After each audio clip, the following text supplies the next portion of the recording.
Dear students, so today we are going to have the second topic of the physical chemistry of your second PUC classes, that is solution.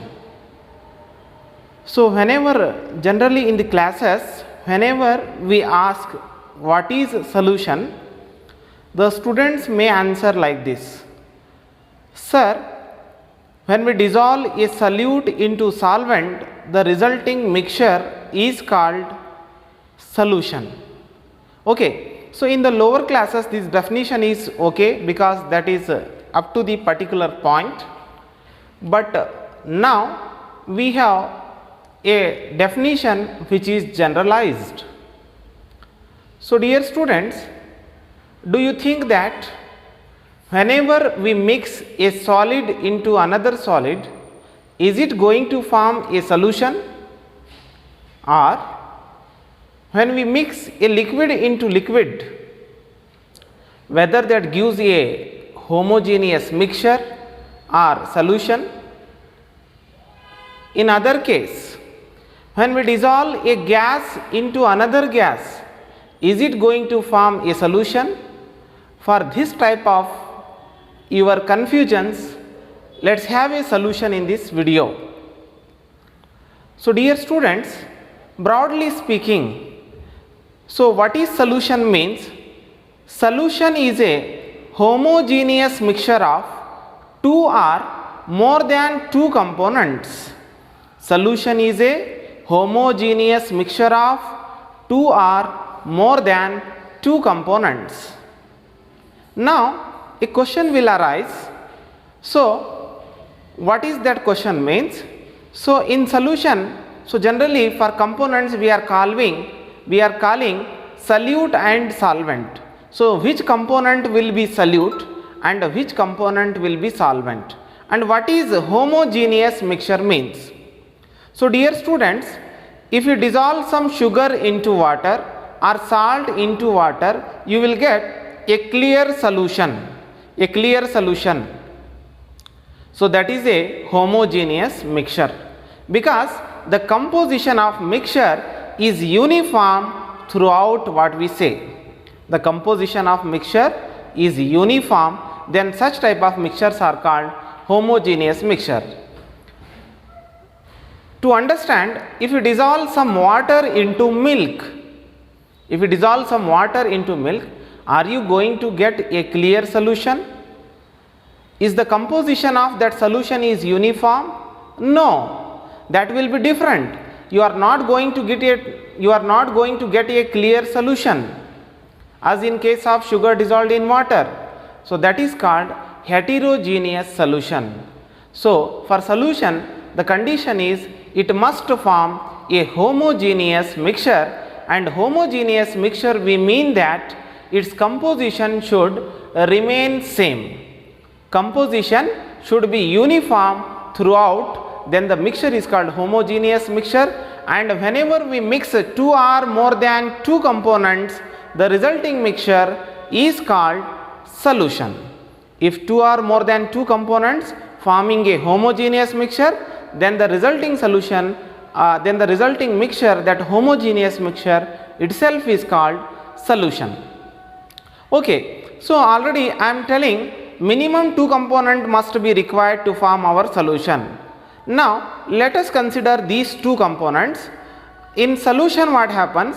A component that is present in very small quantity is called solute. A component which is present in smaller quantity in the solution is called solute.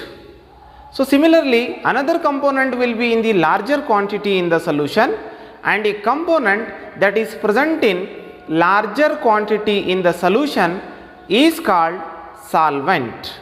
A component that is present in larger quantity in the solution is called solvent. Okay, so let us write about definition of solute and solvent. Okay, so solution is a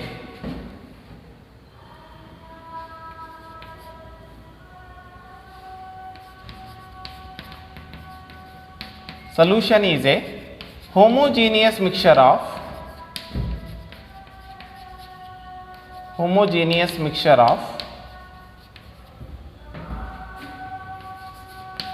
2 or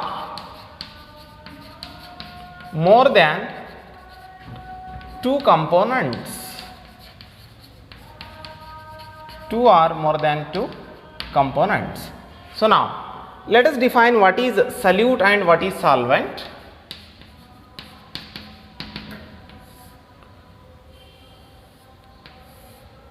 A component that is present in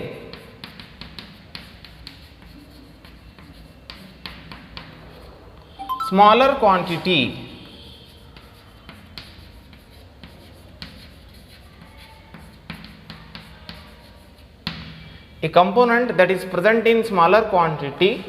in solution is called solute.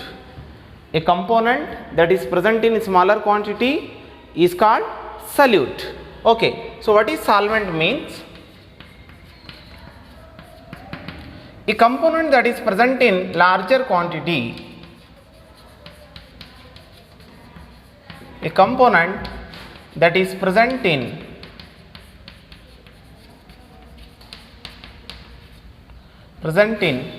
larger quantity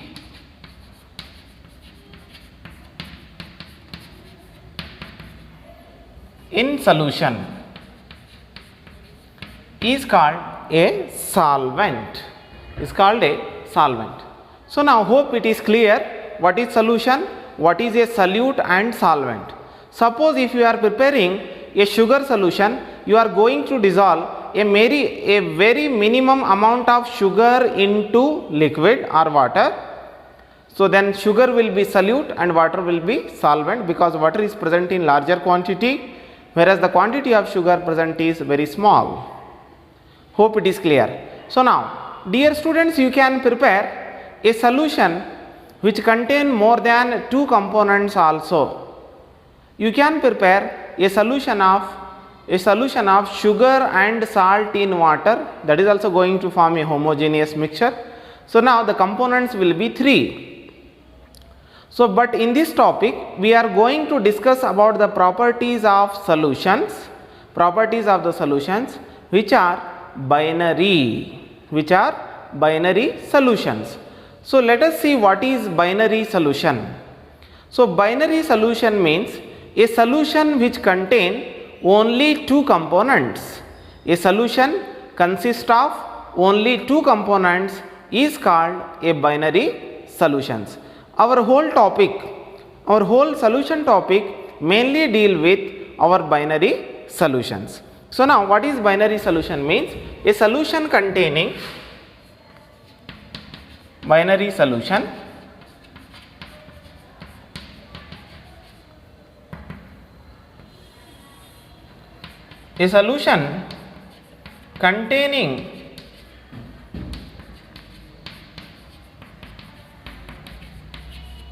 containing only 2 components. A solution containing only 2 components is called a binary solution. A solution which contain only 2 components is called a binary solution. So dear students, remember, so what will be the physical state of our solution? So how it appears? Whether the solution will exist in solid form or liquid form or gaseous form, so that physical nature will be decided by our solvent. That physical nature of the solution will be decided by our solvent. If your solvent is present in the solid form, then the resulting solution will be solid only. If your solvent is present in liquid form, then your solution will be in the liquid form only.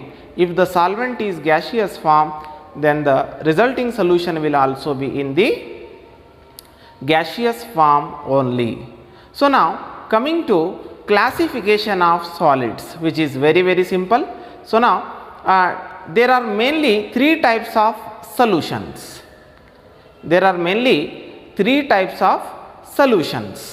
Okay, so broadly gaseous solutions, liquid solutions and solid solutions. So gaseous solutions, liquid solutions and solid solutions.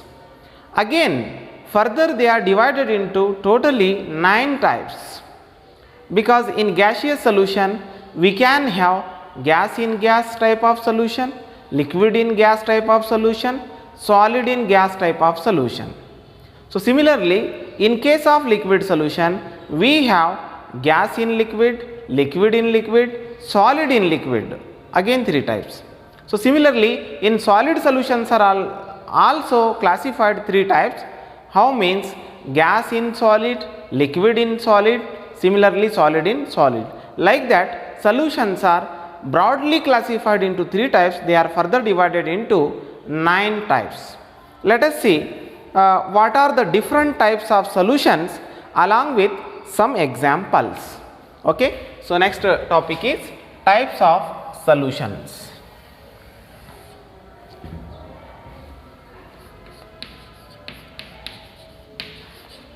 Types of solution.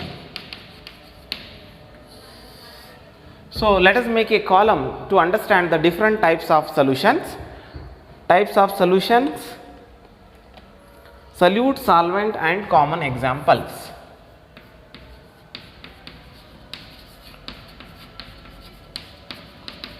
Types of solution.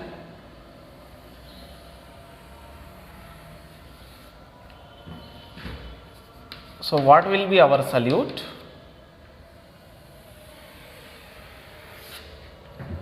What is our solvent?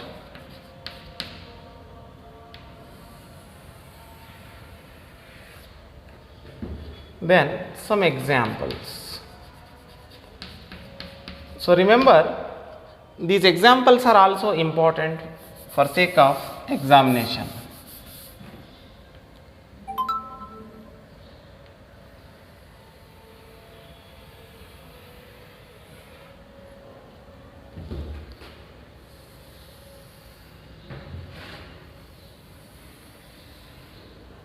Okay. So the first type is gaseous solution.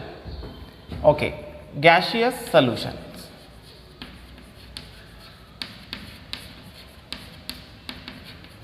See, in gaseous, soon after saying gaseous solution, we must understand that our solvent is a gas. Solvent is a gas. Now solute may be gas, solute may be a liquid, or it may be a solid. So once again 3 types based on nature of physical state of solute and solvent. So I can write, we can have gas in gas type of solution, or we can have liquid in gas type of solution, or we can have solid in gas type of solution. See, solvent remains same, it is gas. Now solute may be solid, solute may be liquid, solute may be gas. So let us understand by taking simple examples. So gas in gas, a mixture of two gases always forms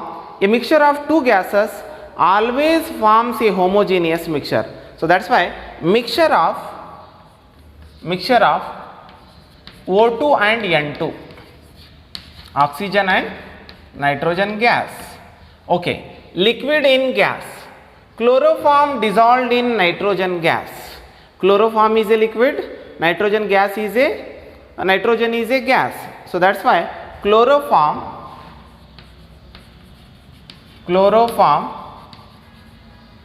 dissolved in N2. So solid in gas, camphor is a solid, camphor dissolved in N2, N2 is a gas. So these are some common examples. So very simple examples to understand I am taking here. So next type of solution is liquid solutions. Liquid solutions.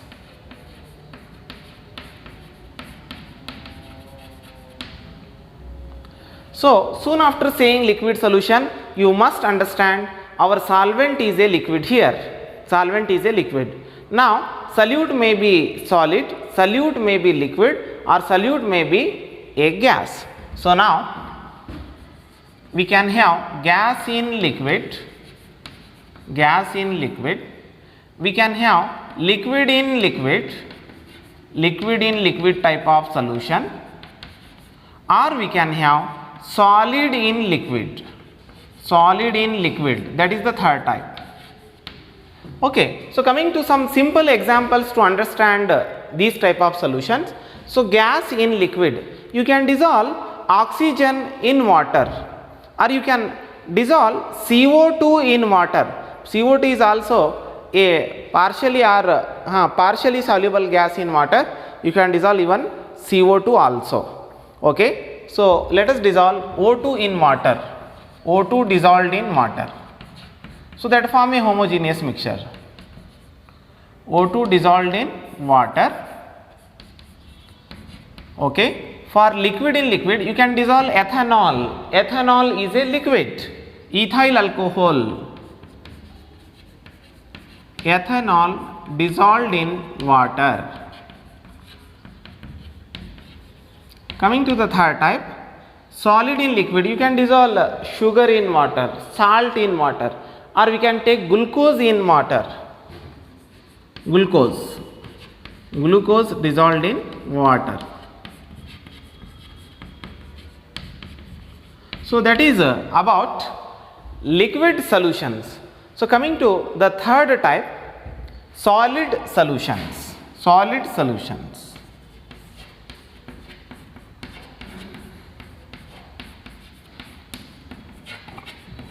Solid solutions. So once again, soon after telling solid solutions, you must understand our solvent is in solid form. Solvent is in solid form. Now solute can be a solid, liquid, or a gas. So gas in solid, or liquid in solid, or we can have a solid in solid, solid in solid. Let us quote some common examples to understand the topic. So gas in solid, gas in solid, solution of hydrogen gas, solution of hydrogen in palladium, solution of hydrogen gas in palladium. Palladium is a solid, H2 is a gas, H2 is a gas. Solution of H2 hydrogen gas in palladium, palladium is a metal. So coming to second example, liquid in solid, liquid in solid. So dear students, do you remember a metal which exists in the liquid form? Yes, obviously, that is mercury, mercury. So here we are going to use that example, mercury, which is a liquid. Let us take a solid metal called sodium, even you can take zinc. So whenever the metals are mixed with mercury, then it is called as amalgam. So whenever we mix some metals and non-metals, the resulting mixtures are called alloys. So similarly, so when metals are mixed with mercury, so the alloy formed by mercury as well as along with some metals is called amalgam. It is called amalgam. So we can have an example of amalgam of mercury with sodium, amalgam of mercury with sodium, amalgam of mercury Hg with sodium Na. So even in simply it is also known as sodium amalgam. It is also called as sodium amalgam, we can say. So coming to the last one, solid in solid. Yes, it is having a very beautiful example, especially for ladies. So ornamental gold or jewelry gold is an example for solid in solid type of solution, and it is important for examination also. Ornamental gold. Dear students, remember A very pure form of gold is very soft, it is very smooth. It cannot be molded into the jewelries. That's why what they are doing, they are mixing some copper. They are mixing some copper. So gold, whenever it is converted into jewelries, it is already mixed with some copper. See, we cannot distinguish gold as well as copper in the mixture. It means both of them forming a homogeneous mixture. So such type of gold is called ornamental gold. So ornamental gold is a best example for solid in solid type of solutions. Okay. So here we can have gold mixed with copper, you can write, or ornamental gold you can write. Gold or copper dissolved in gold. So copper will be in the smaller amount. Okay. Copper dissolved in gold. So copper dissolved in gold is nothing but it is a ornamental gold. Ornamental gold. So even these examples are also important for sake of PU examination. Dear students, in one of the previous examination it has been asked, ornamental gold is an example for which type of solution? Ornamental gold is an example for which type of solution? Then you may write it is a solid solution. You can write it is a solid solution. Means solute is also solid, solvent is also solid. Solid type of solution. So you may ask, amalgams, sodium amalgam or zinc amalgam is an example for which type of solution? If a question appears like this, you have to write it is a liquid in solid or liquid solid solution, you can write. Liquid solid solution you can write. Hence even examples are also important for sake of examination. So this is about a brief introduction of solution as well as types of solutions. The next topic is concentration of solutions. Concentration of solutions. So what is concentration of solutions means? It is the amount of solute present in given quantity of solution. Amount of solute present in given quantity of solution. Okay, so suppose we have a solution, we have given a solution. In the given solution, how much amount of solute is present, that itself is called concentration of solution. So concentration of solution can be expressed qualitatively or quantitatively. So we can express the concentration of solution either qualitatively or quantitatively. Let us understand what is that. Okay, first let us write the amount of solute present, the amount of solute present in given quantity of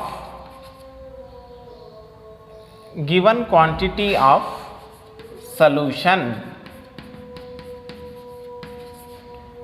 Given quantity of solution is called concentration of solution. Okay, it is the amount of solute present in given quantity of solution is nothing but concentration of solution. Now concentration of solution can be expressed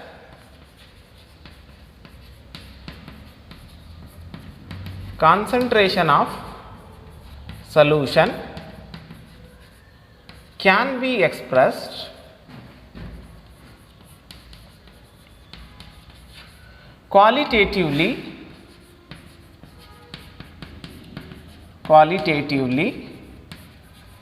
or quantitatively.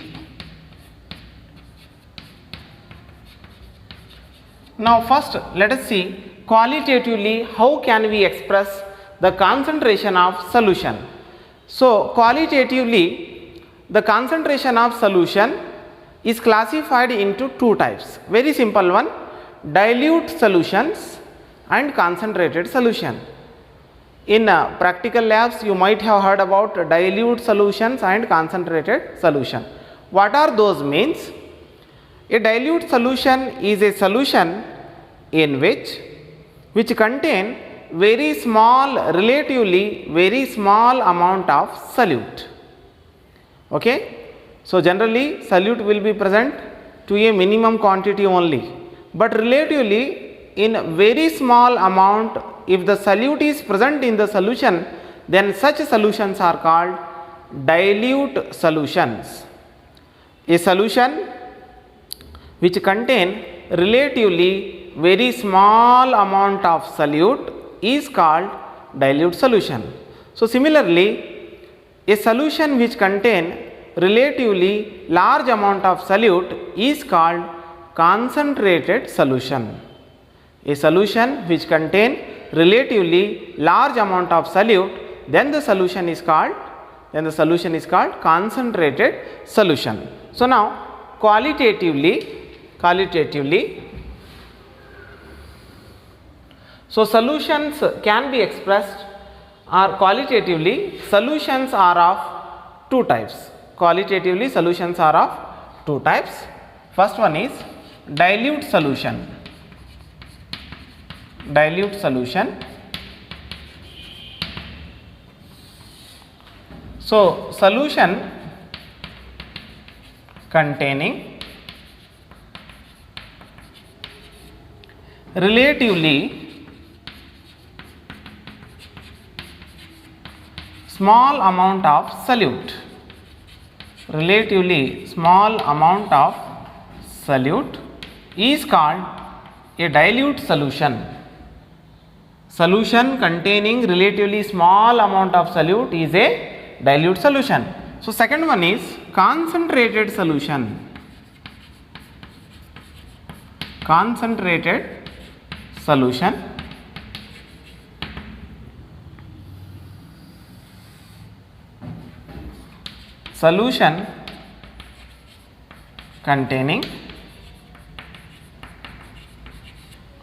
Solution containing relatively large amount of solute. Relatively large amount of solute is called concentrated solution. A solution which contain relatively small amount of solute is a dilute solution. A solution which contain relatively large amount of solute is called concentrated solution. So this is about qualitatively how can we express the concentration of solution. Now quantitatively, that is the important part. Quantitatively, the concentration of solution can be expressed in various ways. Let us discuss what are those. Quantitatively,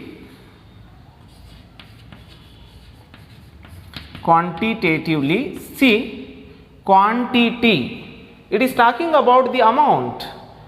So the term itself indicating we are talking about the quantity of solute. Okay, let us see what are the different units. Quantitatively, the concentration of solution can be expressed. Quantitatively, the concentration of solution can be expressed in various ways.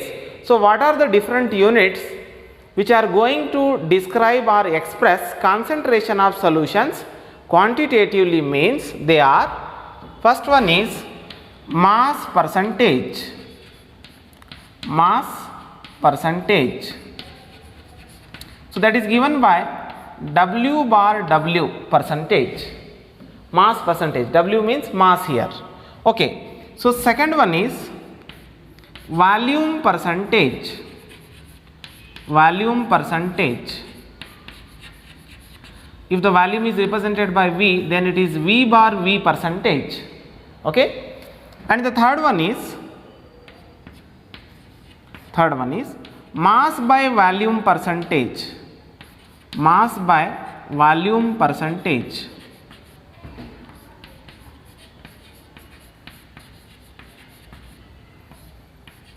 So mass is represented by W bar V. Okay, W bar V percentage. So fourth one is parts per million. Parts per million. In short, it is called ppm. ppm. Okay, so that is about fourth unit. So come to the fifth unit. It is important one, that is called mole fraction. Mole fraction represented by small x. Mole fraction. Sixth one is a molarity. Important unit. Molarity represented by capital M. And last one is molality. Molality represented by small m. Yes, dear students. So these are the 7 concentration units which express the amount of solute in the various ways. So that's why quantitatively we have different units of concentration of solution. So let us understand these units one by one. First, let me discuss what is this mass percentage. So the first unit of concentration is mass percentage. Mass percentage, it is represented by W bar W percent. Okay, so what is this mass percentage? So first we have to keep it in our mind that, so we are bothering for amount of solute, how much amount of solute is present. Okay, so now in this mass percentage, how much grams of solute is present in 100 grams of solution we are going to calculate. How much grams of solute is present in 100 gram of solution? Why to take 100 gram of solution only? That is the question. Because we are considering percentage here, percentage 100%. So in 100 gram of solution, how much grams of solute is present? If you calculate, that gives mass percentage of solute. So similarly, you can calculate even mass percentage of solvent also. Mass percentage of solvent also. So that's why generally we say, generally let us define by taking the term component. So mass percentage of a component is equal to, so we can write mass percent of a component is equal to mass of the component divided by mass of the component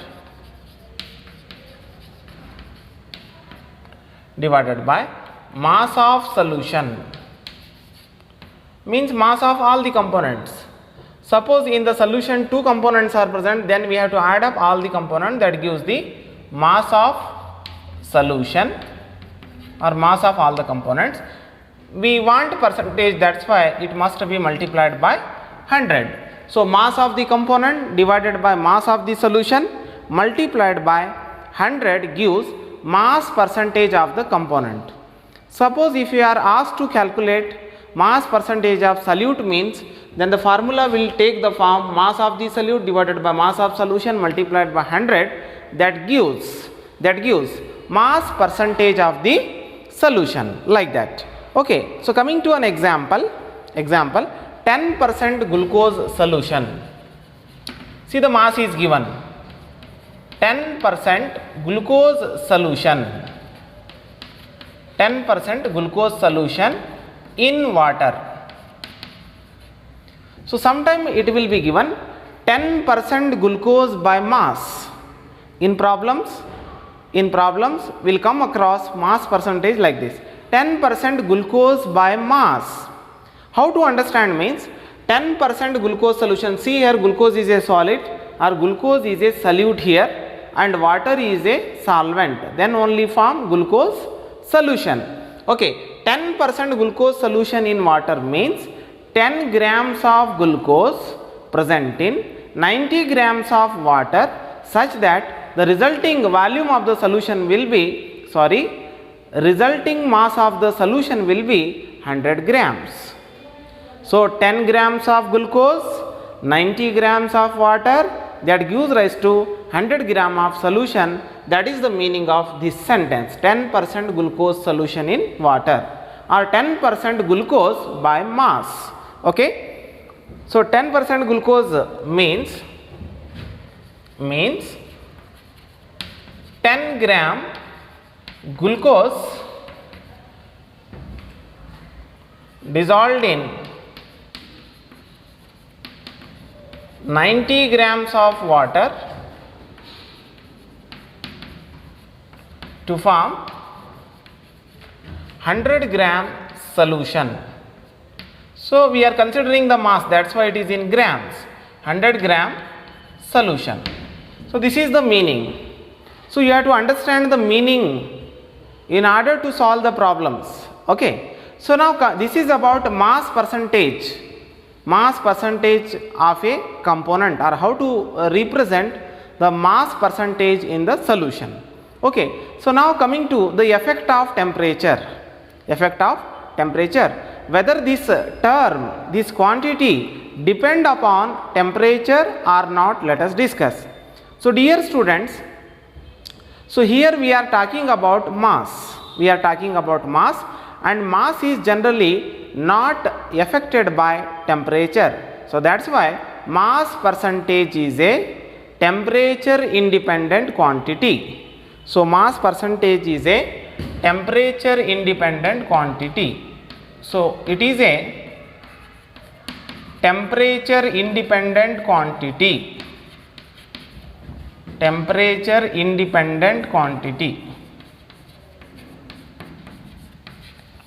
So this is about mass percentage.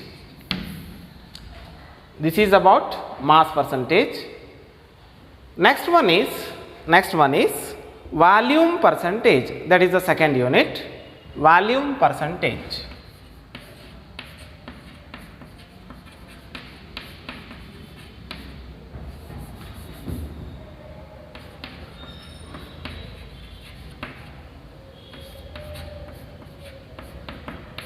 V bar V.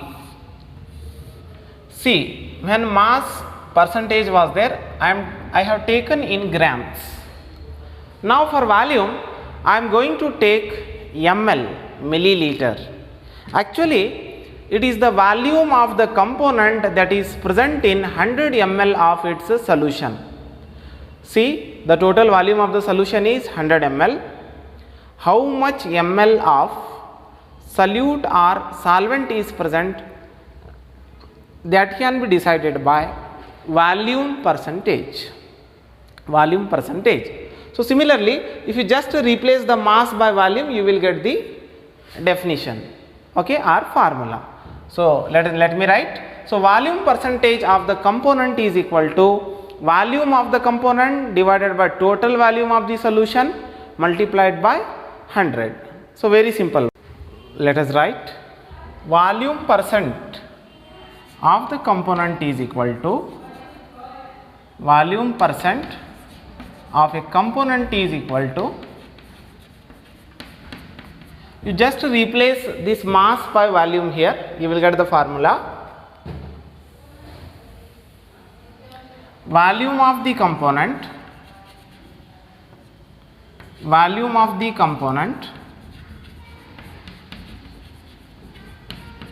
divided by total volume of solution, or volume of solution you can write, that is multiplied by 100. So this is about volume percentage. Let us understand by taking a very simple example. 10% ethanol solution in water.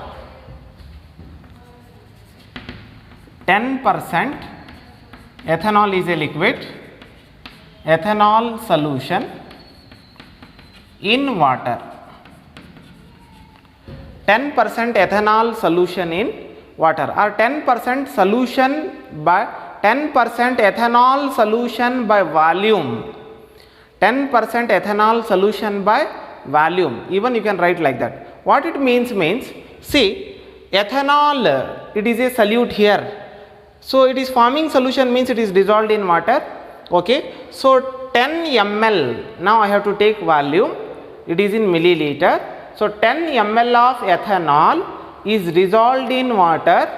See, we cannot predict the volume of solvent here, because when a liquid is mixed with liquid, the resulting mixture, the total volume of resulting mixture is going to change. That we'll discuss while discussing properties of liquid solutions. Okay, so just remember, whenever we are considering the volume percentage, so only the percentage or volume of solute you can determine, and you can know the total volume of the solution. So volume of solvent we cannot predict here. Okay, there will be some variation that we'll discuss while discussing the properties of liquid solutions. 10% ethanol solution in water means 10 ml of ethanol, 10 ml of ethanol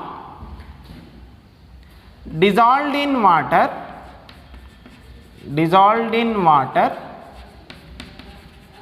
to form 100 ml of solution.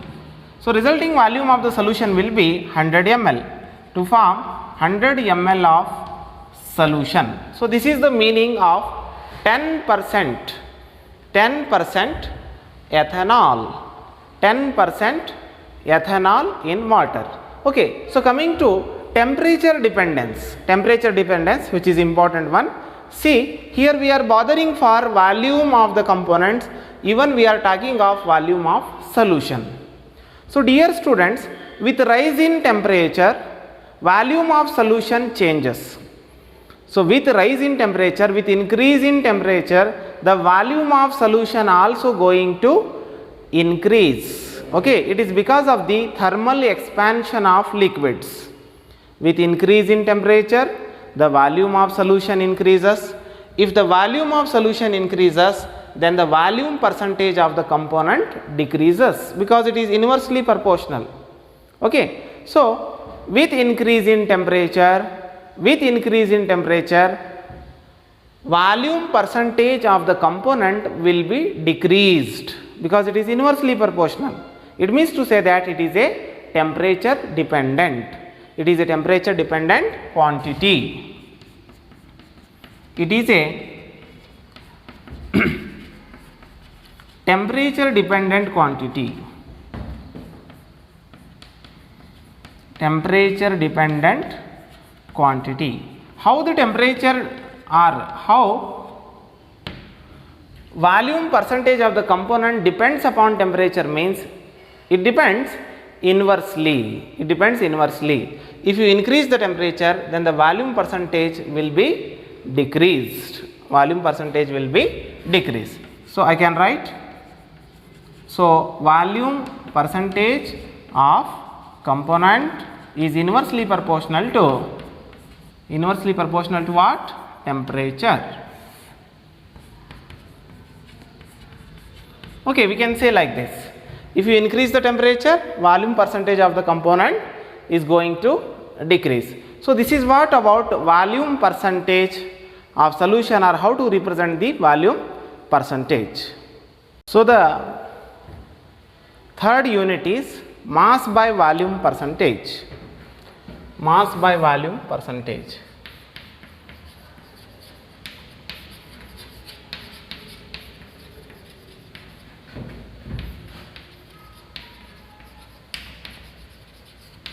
It is represented by W bar V percent.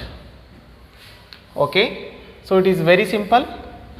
See the name itself indicating mass of the component we need to take, volume of the solution we have to take now. Mass by volume. So mass of the component divided by volume of the solution, that is multiplied by 100 gives mass by volume percentage. So very simple.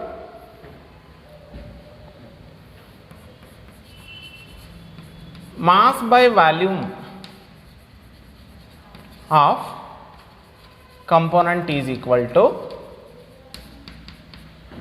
mass of the component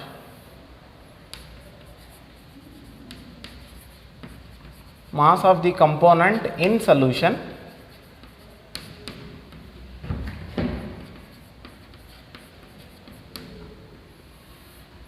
divided by volume of solution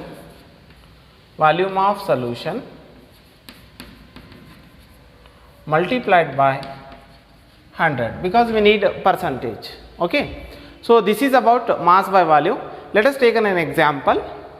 10% sodium carbonate, example 10% Na2CO3 W bar V.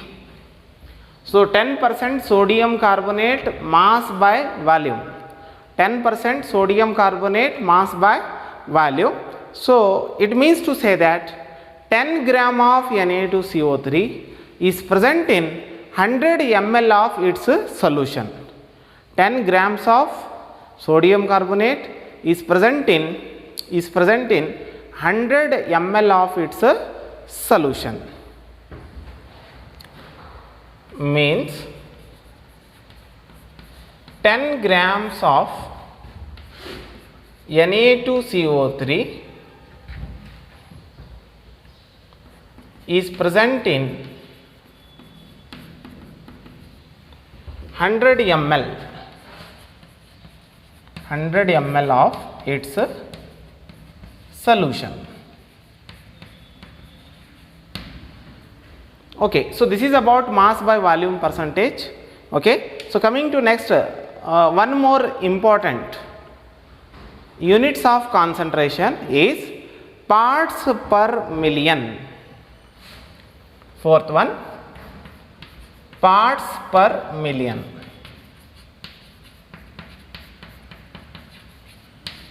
So in short it is called ppm, parts per million. Okay, so dear students, when the solute is present in traces quantity, traces means very smaller quantity.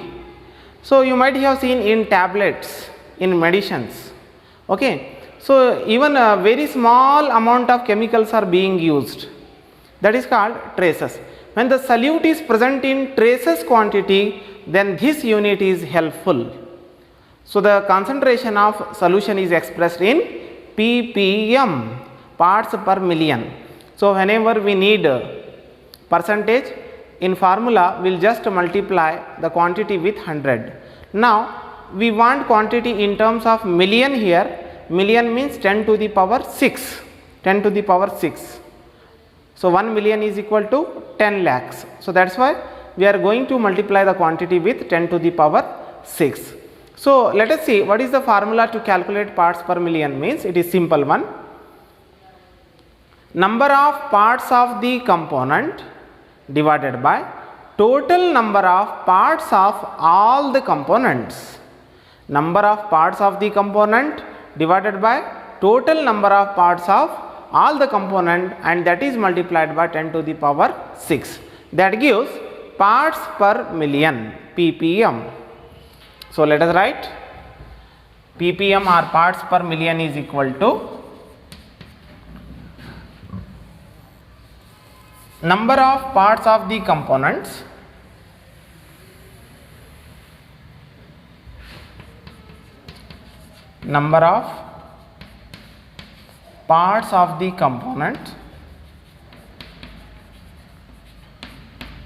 divided by total number of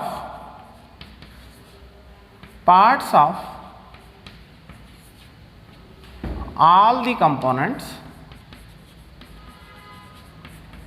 total number of parts of all the components, that is multiplied by 10 to the power 6. Remember, so why we are multiplying by 10 to the power 6 means this quantity should present in million, that's why 10 to the power 6. So this is about ppm, parts per million. So now let us understand whether it is a temperature dependent or independent quantity. So here we are not bothering for volume of solution. So remember, whenever we consider the volume of solution, such components are going to affected by temperature. So here that's why ppm is also a temperature independent quantity. So ppm is temperature independent quantity. So because here we are not bothering for volume of solution. Okay. So ppm is a temperature independent quantity. ppm is a temperature independent quantity.